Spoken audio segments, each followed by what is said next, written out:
성도에게 요구되는 삶의 방식, 성도에게 요구되는 삶의 방식이라는 제목으로 말씀 전하겠습니다. 바울과 그 일행들은 이 디모데를 통해서 이 데살로니가 교회의 소식을 듣게 됩니다.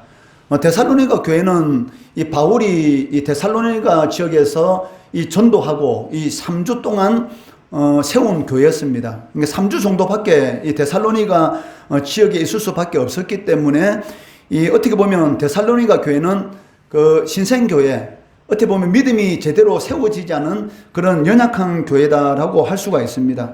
그렇기 때문에 이 데살로니가 교회에 대한 이 바울 사도의 염려는 이루 말할 수 없었던 것이죠.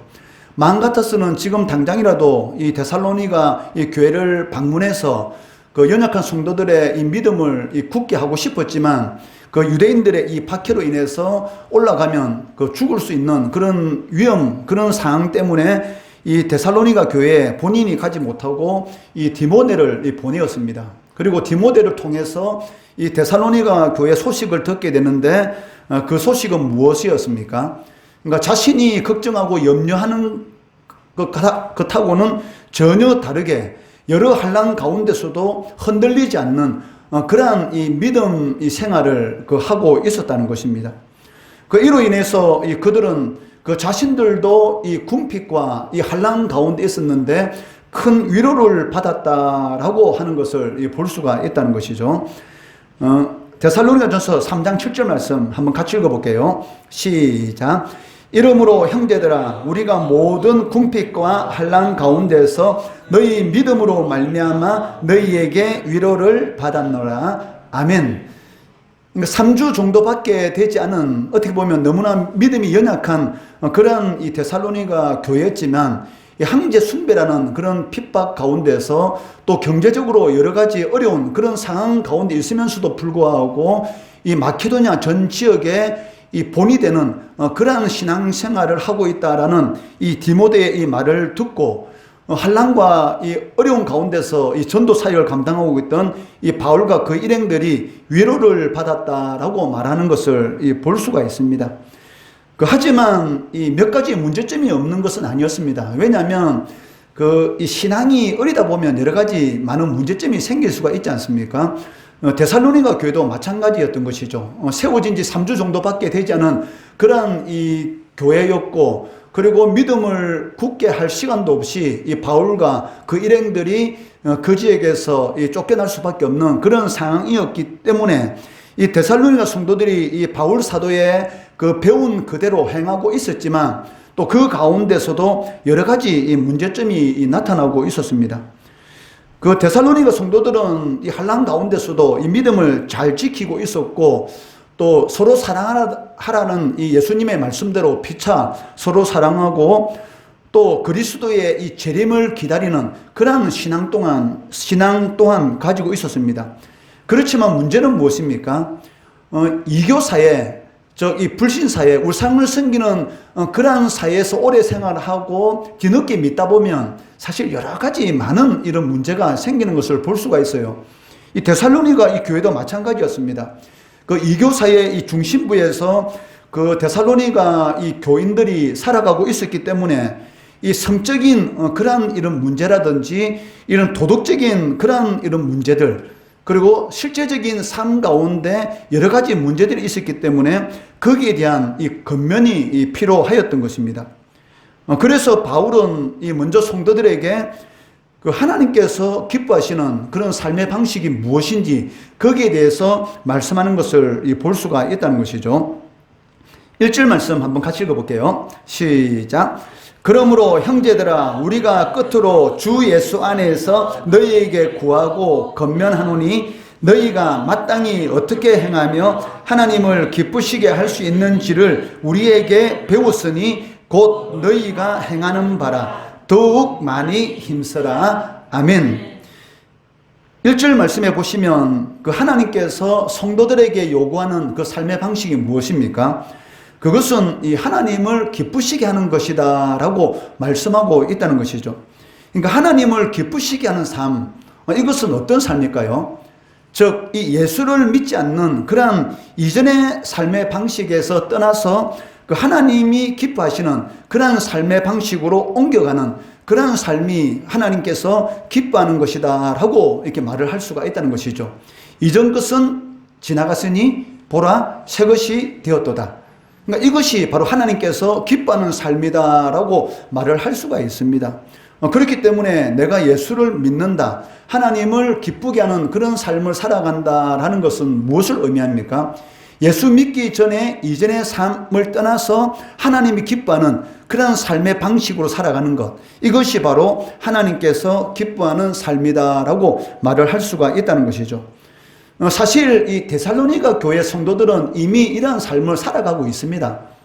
1절 하반절에 보시면 너희가 행하는 바다, 즉 바울 사도가 이 데살로니가 이 성도들에게 가르친 그대로 이 데살로니가 교인들은 그러한 삶을 살아가고 있었습니다. 그런데도 불구하고 바울 사도가 뭐라고 말합니까? 더욱 많이 힘쓰라. 그러니까 지금도 잘하고 있는데 그 상태에서 멈추면 되는 것이 아니고 더욱 많이 힘쓰라라고 이렇게 말을 하고 있다는 것이죠. 그 이유가 무엇일까요? 이미 데살로니가 성도들은 그 마케도니아 지역 전 지역에서 이 믿음의 본이 될 정도로, 즉 환난 가운데서도 형제를 너무나 잘 섬기고 있었고 황제 숭배라는 그런 목숨이 위협받는 그런 핍박 가운데서도 그리스도에 대한 신실한 믿음을 지키고 있었습니다. 그런데도 불구하고 바울이 뭐라고 말하냐면 더욱 많이 힘쓰라라고 이렇게 권면하는 것을 볼 수가 있다는 것이죠. 그 이유가 뭐냐면 그 데살로니가 성도들이 처한 그 상황, 그 환경 때문에 이 바울 사도가 더욱 많이 힘쓰라라고 말을 하고 있다는 것이죠. 사실 이 데살로니가 이 지역 같은 경우는 이 경제적으로 상당히 피폐한 그런 상황 가운데 있었습니다. 그리고 이 황제 숭배라는 황제 앞에서 제사를 드리지 않으면은 이 경제적인 이런 문제라든지 또 목숨이 위협받는 로마 제국에 이 대적한다라는 그런 이런 오해를 사서 죽을 수도 있는 그런 이 상황 가운데 있었기 때문에 이 황제 숭배를 이 종교적으로 강요받고 있었다는 것이죠. 이런 상황 가운데서 아무리 거듭났다 할지라도 사람은 이 제된 본성을 가지고 있기 때문에 그 자리에 만약에 이 머물러 있다고 한다면 어떻게 되겠어요? 이 세상과 타협할 수 있는 그런 이 일이 벌어질 수가 있다는 것이죠. 그렇기 때문에 바울은 뭐라고 말합니까? 지금 그 상황 가운데 만족하면 안 된다는 것이죠. 선줄로 생각하는 자는 뭐하라? 넘어질까? 조심하라.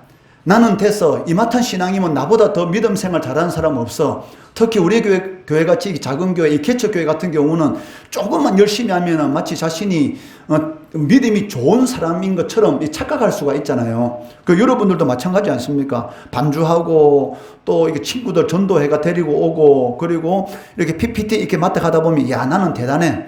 예? 다른 친구들 비해서 나는 믿음이 좋아. 이런 스스로의 이런 만족감에 이렇게 빠질 수가 있다는 것이죠. 근데 선줄로 스스로의 신앙생활 가운데 이만큼이면 되어서라고 한다면 그다음부터 어떻게 돼? 넘어진다는 것이죠. 그렇기 때문에 바울은 지금까지의 삶, 신앙생활 가운데 너희들이 만족하게 된다면 어떻게 되겠습니까? 그 믿음은 순식간에 무너질 수 있다라는 것을 경고하는 것이죠. 그렇기 때문에 뭐라고 말합니까? 더욱 많이 힘쓰라. 이렇게 말을 하는 것을 볼 수가 있습니다. 이런 이유 때문에 그러니까 데살로니가 지역의 황제 숭배라든지 또 경제적인 이런 피폐, 이런 여러 가지 외부적인 요인으로 인해서 데살로니가 교인들이 이 정도 신앙생활하면 되었지라고 만족한다면 이 무너질 수 있는 그러한 위기 상황 가운데 있을 수도 있기 때문에 이 바울 사도는 이 몇 가지 더욱 힘써야 될 그런 이 내용에 대해서 오늘 이 본문 말씀을 통해서 권면하는 것을 볼 수가 있습니다. 그 첫째는 무엇입니까? 이 성적인 문제, 이 성적인 이 순결에 대해서 권면하고 있다는 것이죠. 이것을 바울은 뭐라고 말하냐면 이 거룩이라는 단어로서 이렇게 표현하고 있습니다. 3절 말씀 같이 읽어볼게요. 시작. 하나님의 뜻은 이것이니 너희의 거룩함이라. 곧 음란을 버리고. 여기 이 거룩함, 이 거룩하다라는 이 단어는 하기아스모스라는 이 단어를 쓰고 있습니다. 이 단어 하기아스모스라는 이 단어의 이 원래 뜻이 무엇이냐면 이 봉헌, 그 하나님 앞에 드리는 것, 즉 이 봉헌의 결과로 이루어지는 이 성결한 상태, 그런 이 의미를 가지고 있다는 것이죠. 이것은 무엇을 의미합니까? 이 그리스도인들은 하나님께 어떤 존재? 이미 바쳐진 존재, 즉 하나님께 이 봉헌된 그러한 존재이기 때문에 세상과 구별되는 그러한 이 성결한 삶을 살아가야 한다는 것입니다. 그렇기 때문에 이 삶 속에서 성결을, 이 거룩함을 부단히 이렇게 이루어 가야 된다라는 그런 존재다라는 그런 의미로서 이 하기아스모스라는, 즉 거룩이라는 이 단어를 이렇게 사용하고 있는 것을 볼 수가 있다는 것이죠. 이렇게 바울 사도는 하나님을 기쁘시게 하는 이 삶의 방식, 그것이 무엇인가에 대해서 이렇게 권면할 때에 맨 먼저 이 성적인 성결에 대해서 이렇게 말하는 그 이유가 무엇이냐면, 그 당시 이 사회적인 그런 이 배경과 이 관련이 있습니다. 그 당시 이 헬라 사회에서는 그 남성들에게 있어서 그 부부 사이에서만 이 성적 관계를 갖는 것, 이러한 생각에 대해서는 이 낯선 것이었어요. 우리는 어떻습니까? 당연히 이 부부 관계에서만 이 성적 관계를 갖는 것이 당연한 것이죠.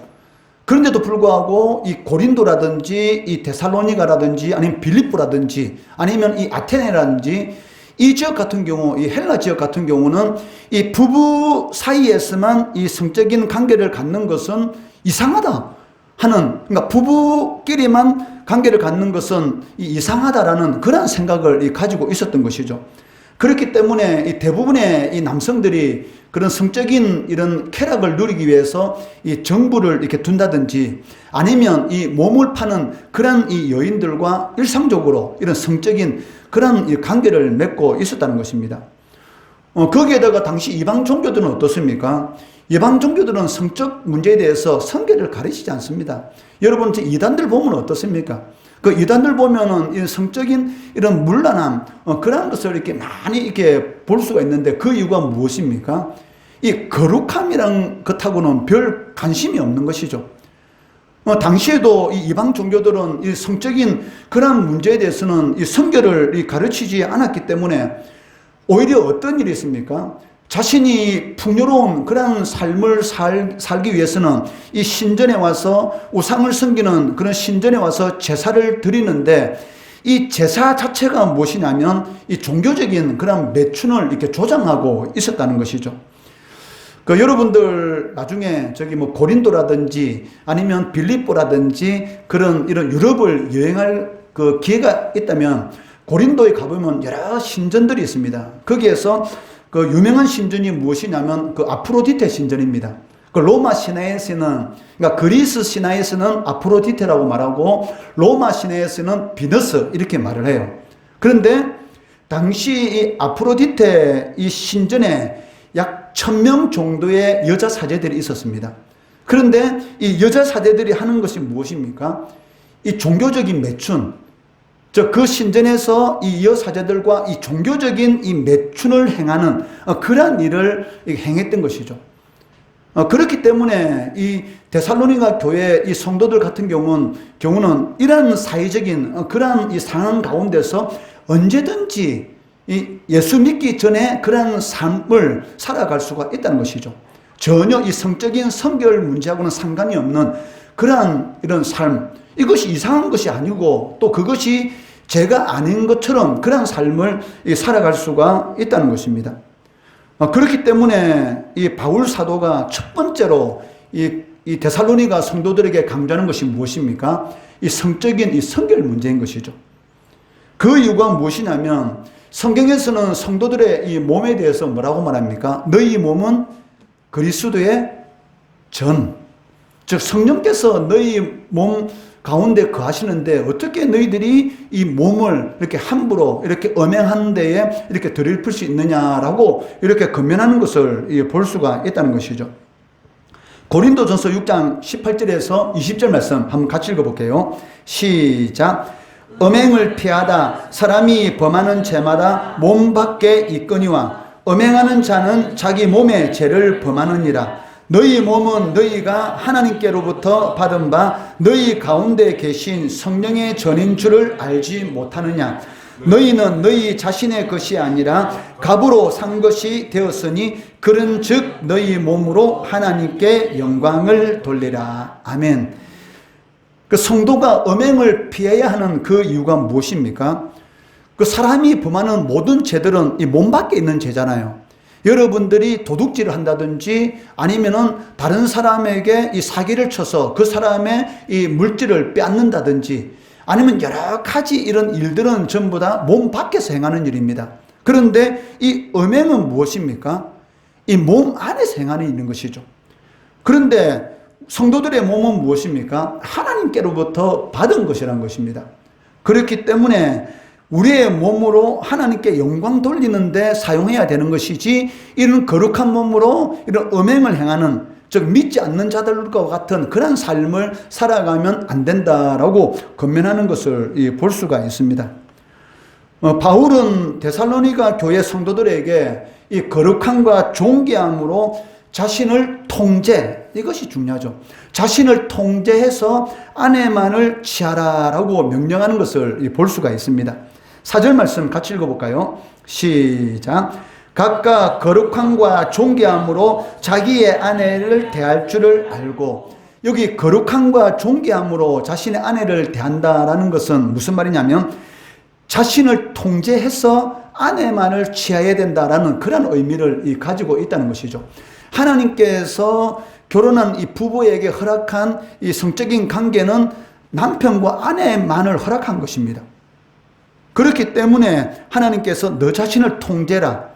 왜냐하면 이 사회적인 분위기는 어떻습니까? 이 당시 이 데살로니가 그 사회적인 분위기는 아내 외에도 여러 명의 이 정부를 두고 또 이런 매출을 행하는 그런 일들이 너무나 많았기 때문에 그러한 사회적인 분위기에 휩쓸려 가지 않기 위해서는 어떻게 해야 된다? 자신을 통제해야 되는 거죠. 통제. 자신을 통제하고 아내만을 취하라 라고 권면하는 것을 볼 수가 있다는 것이죠. 그 이유가 무엇이냐면 그러한 삶이 이방인과 다른 삶이기 때문입니다. 이방인들은 전혀 그것이 죄라는 생각이 없이 이렇게 음행을 행하고 있지만 너희들은 다르다는 것이죠. 5절 말씀 같이 읽어볼까요? 시작. 하나님을 모르는 이방인과 같이 세욕을 따르지 말고, 그러니까 하나님을 모르는 사람은 이렇게 정부를 두고 이렇게 음행을 행하는 거기에 대해서 죄라는 생각을 가지지 못하는 것이죠. 왜? 육체적인 쾌락이 자신의 이런 이 이성을 이렇게 마비시키는 것이죠. 우리가 보통 요즘 이 마약 문제가 상당히 사회적인 문제로 이렇게 대두되고 있는데 마약에 취하게 되면 그것을 이렇게 죄로 여깁니까? 죄로 여긴다면 마약을 계속하지 않죠. 그러니까 마약을 하다 보니까 그것이 죄로 생각이 되지 않고 이 육체적인 즐거움이 나의 이성을 이렇게 누르는 그런 일이 일어나기 때문에 죄로 생각하지 못하기 때문에 거기에 어떻게 되는 거예요? 중독이 되는 것이죠. 그로 인해서 결국은 그 인생이 파멸되는 것을 볼 수가 있다는 것입니다. 그러니까 하나님을 모르는 이방인들과 같이 세욕을 따르지 마라. 이 말이 무슨 말입니까? 하나님을 모르는 사람들은 언제든지 이런 위기 가운데 빠질 수 있다는 것입니다. 그렇기 때문에 이방인과 같이 그 세욕을 따르지 말아야 될 그 이유가 무엇인가? 하나님께서 우리를 부르신 이유가 무엇이냐? 이 거룩한 삶을 살아가도록 하기 위해서다라고 말씀하고 있습니다. 7절 말씀 같이 읽어볼게요. 시작. 하나님이 우리를 부르시면 부정하게 하심이 아니요 거룩하게 하심이니. 여러분들을 세상 가운데서 믿지 않는 그런 삶 가운데서 여러분들을 하나님께서 부르신, 이게 소명이잖아요. 소명, 부르심. 하나님의 부르심이 없으면 여러분들이 이 자리에 앉아 있을 수가 없죠. 믿음이라는 것은 여러분의 의지로 되는 것이 아닙니다. 하나님께서 여러분들을 불러주셨기 때문에 이 자리에 앉아서 하나님 앞에 예배를 드리는 것이지, 하나님께서 여러분을 불러주지 않았다면 과연 여러분의 의지로서 과연 이 자리에 앉을 수가 있는가? 그것은 불가능한 것이죠. 성령이 아니고서는 예수를 무엇으로 부를 수 없다? 주. 그러니까 성령이 아니고서는 예수를 주라고 절대로 부를 수가 없다는 것입니다. 그렇기 때문에 하나님께서 우리들을 부르신 이유가 무엇입니까? 부정한 일을 하라고. 하나님의 뜻과는 전혀 다른 그러한 삶을 살아가라고 우리를 부르신 것이 아니고 거룩한 삶, 그러니까 세상 사람들이 살아가는 그러한 삶의 방식이 아닌 하나님께서 우리들에게 주신 이 삶의 방식이 있습니다. 그 방식대로 살아가도록 우리를 부르셨다라고 말씀하고 있다는 것이죠. 이런 하나님의 부르심은 무엇입니까? 영원한 사망, 즉 죄의 사망 가운데서 그 의의 생명, 영원한 생명으로의 부르심이다 라고 이렇게 말을 할 수가 있고, 또 소망 없는 그러한 삶에서 영원한 살아있는 그러한 소망으로의 삶의 부르심이다 라고 말을 할 수가 있다는 것이죠. 이처럼 하나님께서 하나님의 기쁘신 뜻에 따라서 세상으로부터 불러낸 그러한 사람들의 이 모임, 이것을 뭐라고 말하죠? 에클레시아, 교회다, 이렇게 말을 하고 있다는 것이죠. 세상으로부터 불러낸 자들의 모임, 그것이 바로 교회입니다. 그러니까 여러분들이 교회인 것이죠. 예수 믿기 전까지만 하더라도 여러분들이 이 자리에 앉아 있었습니까? 아니잖아요. 불신 가정에서 태어나 믿지 않는 그런 가정에 있다가 어느 순간인가 이렇게 전도를 받아가지고 이 자리에 앉아서 예배 드리고 있는 거예요. 그러니까 이것이 바로 교회죠. 세상으로부터 하나님께서 불렀다. 이것이 바로 에클레시아, 저 부름받은 자들의 모임, 이것이 바로 교회다라고 말을 하고 있습니다. 그렇기 때문에 하나님께서 여러분을 부르신 이유는 단 하나입니다. 무엇입니까? 거룩한 삶, 구별된 삶을 통해서 하나님께 영광 돌리도록. 그 구별된 삶이 무엇입니까? 그 하나님의 말씀에 순종하는 그런 삶을 살아가도록 여러분을 부르셨다라고 말씀하고 있습니다. 그 둘째는 무엇입니까? 그 형제 사랑에 더욱 힘쓰라는 것입니다. 9절 말씀 같이 읽어볼게요. 시작. 형제 사랑에 관하여는 너희에게 쓸 것이 없으면 너희 자신이 하나님의 가르치심을 받아 서로 사랑합니다. 이미 그 데살로니가 성도들은 이 성도들 간에 너무나 사랑하고 있습니다. 성도들이 모이면 그 서로의 영적인 그리고 이 육적인 그리고 물질적인 그런 부분들, 필요한 부분들이 없는가 서로 관심을 가지면서 필요한 부분들이 있다면 채워주고 또 부족한 부분이 있다면 서로 나누는 그러한 이런 삶을 이미 데살로니가 교회 성도들은 살아가고 있었던 것이죠. 그렇기 때문에 바울이 뭐라고 말합니까? 이 9절 말씀해 보니까 형제 사랑에 관하여는, 즉 그리스도인으로서 믿는 자들, 서로 이렇게 사랑하는 그게 관하여는 너희에게 뭐 할 것이 없다? 쓸 것이 없다. 이 말이 무슨 말입니까? 너희들 너무나 잘하고 있다. 너무나 잘하고 있었다는 것이죠. 그런데도 불구하고 바울 사도는 뭐라고 말합니까?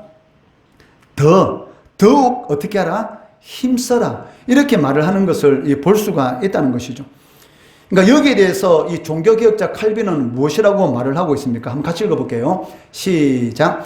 사랑이 그들의 마음에 아로 새겨져 있었기 때문에 그것에 관해 바울은 종이에 쓸 필요가 없었다.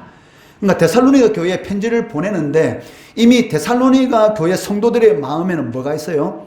하나님의 사랑. 위로는 누구를 사랑하고 하나님을 사랑하고 아래로는 누구를 사랑해요? 이웃을 사랑하는 하나님 사랑, 이웃 사랑. 바로 이 십자가의 이 사랑이 이미 데살로니가 성도들의 이 마음속에 이미 새겨져 있다는 것이죠.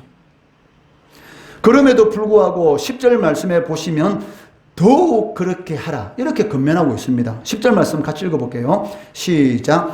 너희가 온 마게도냐 모든 형제에 대하여 가연 이것을 행하도다. 형제들아 권하노니 더욱 그렇게 행하고. 이미 바울 사도는 이 데살로니가 교회에 편지를 보내면서 서로 사랑하라 이런 내용을 쓸 필요가 없다라고 말을 하고 있습니다. 그런데도 불구하고 어떻게 하라? 더욱 그렇게 하라 이렇게 권면하고 있다는 것이죠. 그 이유가 무엇일까요? 그 주마가편, 이게 무슨 말입니까? 주마가편, 달리는 말에 채찍질을 가한다.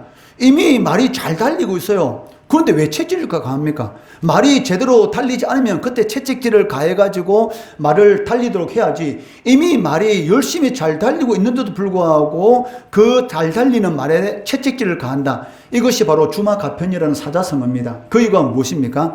달리는 말이 어떻게 하도록? 더 잘 달리도록. 왜냐하면 그 말이 더 잘 달릴 수 있는 그런 충분한 능력이 가지고 있는데도 불구하고 그 정도밖에 안 달리고 있는 거예요. 그러니까 채찍질을 때림으로 인해서 그 말이 가지고 있는 모든 이런 능력을 다 발휘할 수 있도록. 그렇기 때문에 달리는 말에 채찍질을 가한다라는 이 말이 바로 이 주마 가편입니다. 마찬가지입니다. 신앙이라는 것은 이 그리스도의 장성한 분량에 이르기까지 이게 달려가는 것이죠. 하나님께서 뭐라고 성도들에게 권면하십니까? 내가 완전한 것 같이 너희도 완전해라. 이렇게 말하잖아요. 하나님은 완전하신 분이죠. 그러면 한번 생각해 보세요. 하나님이 완전하신 것 같이 너희도 완전하다. 하나님은 창조주십니다. 당연히 하나님은 완전하신 분이시죠. 그런데 우리는 무엇입니까? 피조물이죠. 그런데 하나님이 완전하신 것 같이 너희도, 피조물인 너희도 완전해라. 이것이 가능한 것입니까? 불가능하죠. 그러니까 내가 완전한 것 같이 너희도 완전해라. 이것은 불가능한 것입니다. 그런데도 불구하고 왜 하나님께서 하나님의 자녀들에게 내가 완전한 것처럼 너희도 완전해라 이렇게 말씀하시는 이유가 무엇일까요? 하나 예를 들어 볼게요.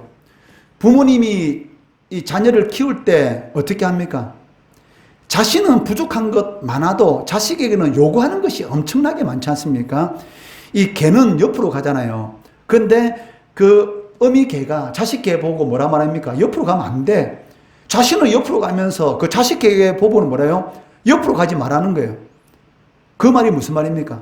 나는 이렇게 옆으로 가지만 너는 똑바로 가라는 것이죠. 그런데 그것은 불가능한 거잖아요. 그런데도 불구하고 부모의 마음은 어떤 마음입니까? 나는 부족하지만 너는 완전해라. 이 말 똑같죠. 하나님께서는 우리가 부족한 건 너무나 잘 알고 있습니다. 그런데도 불구하고 무엇을 요구하십니까? 신앙 안에서 뭐 해라? 물에 빠지기 싫으면 어떻게 하면 돼요? 발버둥 치면 되잖아. 그러니까 발버둥 치면 절대로 물에 빠져 죽지 않습니다. 팔과 다리에 힘이 빠져서 물에 빠져 죽는 것이지, 만약에 여러분들이 힘이 절대로 빠지지 않는다. 그러면 아무리 깊은 바다에 빠지더라도 절대로 안 죽습니다. 왜? 발버둥 치면은. 발버둥 치면 뜨잖아요. 마찬가지죠. 하나님께서 내가 완전한 것 같이 너희도 완전해라 라고 이렇게 말하는 이유는 무엇이냐면 그 발버둥 쳐라. 하나님 말씀 안에서 발버둥 쳐라. 그러면 하나님의 역사를 체험하게 된다는 것입니다. 이것을 뭐라고 말합니까? 에베소서 4장 13절 말씀 같이 읽어볼게요. 시작. 우리가 다 하나님의 아들을 믿는 것과 아는 일에 하나가 되어 온전한 사람을 이루어 그리스도의 장성한 분량이 충만한 데까지 이르느니. 온전한 사람, 우리가 어떻게 완전한 사람이 될 수가 있어요? 그건 불가능합니다. 그런데도 불구하고 하나님께서 요구하시는 것은 무엇입니까? 하나님의 아들을 믿는 것, 즉 예수 그리스도를 믿는 것과 아는 일에 너희들이 하나가 되라. 이게 무슨 말입니까? 힘써라. 그를 통해서 그리스도의 장성한 분량까지 성장해 나가라는 것이죠. 그러니까 불가능하지만 불가능한 건 내가 다 알고 있다. 그렇다 할지라도 어떻게 하라? 더욱 힘써라. 이렇게 하나님께서 우리들에게 요구하는 것을 볼 수가 있습니다. 하나님은 성도들이 믿음과 사랑 안에서 끊임없이 성장하기를 바랍니다. 부모가 자녀들이 끊임없이 성장하기를 바라잖아요. 예, 자신의 자녀들이 부족한 건 다 알아요. 그런데도 불구하고 끊임없이 잔소리하는 이유가 무엇입니까? 성장하기를 원하기 때문에. 잔소리하지 않는 부모다. 그러면 여러분, 진짜 내 부모인가 한번 피검사 한번 해보세요. 친자 검사. 진짜 부모라면 반드시 잔소리를 합니다. 끊임없이 잔소리해요. 듣기 싫을 정도로 잔소리해요. 만약에 부모가 나한테 잔소리를 전혀 안 한다. 늦게 들어오든지 신경도 쓰지 않고 공부를 하든지 말든지 잔소리 안 한다. 그럼 아마 친자 확인을 해봐야 됩니다. 아마. 부모라면 반드시 잔소리를 하게 됐어요. 왜?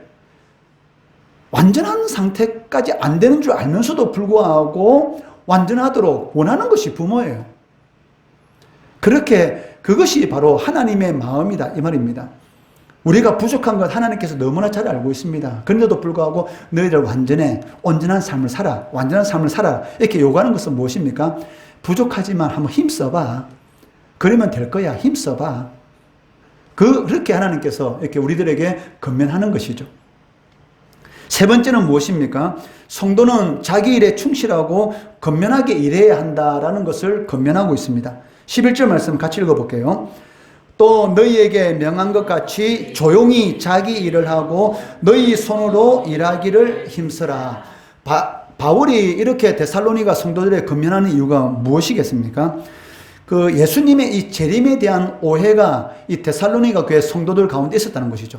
즉 우리가 살아있을 때에 예수님이 재림하실 것이다 라는 이런 예수님의 재림에 대한 그러한 잘못된 그러한 이런 생각을 가지고 있는 사람들이 있었기 때문에 그러한 사람들이 이 생업을 포기하는 그러한 일들이 이 데살로니가 이 교회 안에 일어나고 있었다는 것이죠. 그 오늘날 이 시한부 이 종말론자들이 있지 않습니까?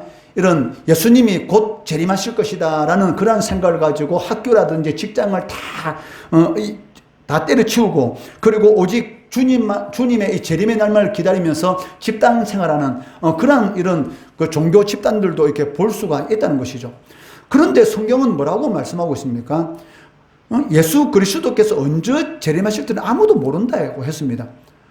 그런데도 불구하고 곧 예수님께서 재림하실 거야 라는 그런 생각을 가지고 학교라든지 아니면 직장이라든지 생업을 포기하고 이렇게 모여서 집단적으로 종교 생활하는 그런 이런 시한부 종말론자들을 오늘날도 이렇게 찾아볼 수가 있습니다.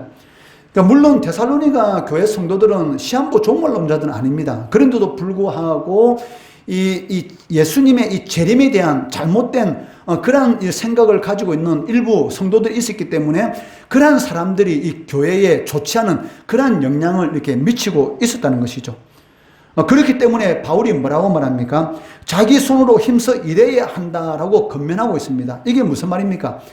내일 주님께서 일한다 할지라도 오늘 내 할 일은 해야 한다는 것이죠. 이것이 바로 이 온전한 그러한 신앙의 삶입니다. 물론 이 스피노자라는 그런 이 철학자는 우리의 이런 그 신학, 이런 거의 범신론, 이 자연이 신이다라는 그렇게 강조하는 그런 유명한 이 철학자인데, 근데 스피노자 한 말 중에 유명한 말이 있지 않습니까? 그게 무엇입니까? 내일 지구가 멸망한다 할지라도 오늘 한 그루의 사과나무를 심겠다. 그렇잖아요. 이게 어떻게 보면은 이런 한 철학자의 말이지만 우리 믿는 성도들에게 필요한 거지 않습니까? 내일 만약에 주님이 재림한다 할지라도 우리는 어떻게 살아가야 됩니까? 하나님께서 우리들에게 말씀하신 대로 조용히 말 많이 하지 말고 자기 일을 하고 너희 손으로 일하기를 어떻게 하라? 힘써라. 이것이 바로 하나님의 뜻입니다. 하나님께서 성도들에게 주신 직업적인 소명, 그리고 하나님의 백성으로서 성경 말씀대로 어떤 상황 가운데 있는 것이 중요한 것이 아니고 그런 상황 가운데 있다 할지라도 자기 일을 조용히 말 많이 하지 말고 조용히 자기한테 맡은 일을 열심히 하고, 그리고 주님이 재림하면 어떻게 하면 됩니까? 두 손 들고 환영하고 주님 앞으로 가면 되는 거예요. 그런데도 불구하고 주님이 가까운 시일에 재림한다 이런 잘못된 그런 생각을 가지고 학교 치우고 직장 치우고 이렇게 모여서 집단 생활하는 것처럼 어리석은 그러한 일도 없다는 것이죠.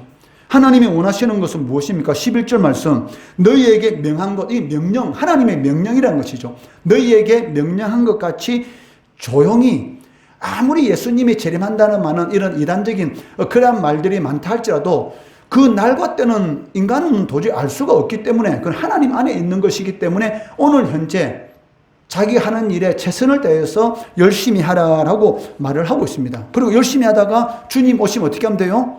주님을 맞아드리고 천국 가면 되는 것이죠. 12절 말씀 같이 읽어볼게요. 시작. 이는 외인에 대하여 단정히 해하고 또한 아무 궁핍함이 없게 하려 함이라. 하나님의 영적 법칙이 무엇입니까? 부지런함, 성실함입니다. 자기 일을 힘써 열심히 하는 자에게 하나님께 주신 은혜가 무엇입니까? 궁핍함이 없는 은혜. 이 은혜인 것이죠. 그렇기 때문에 성실하게 삶을 살아가면 하나님께서는 당연히 복을 주시는 것이죠.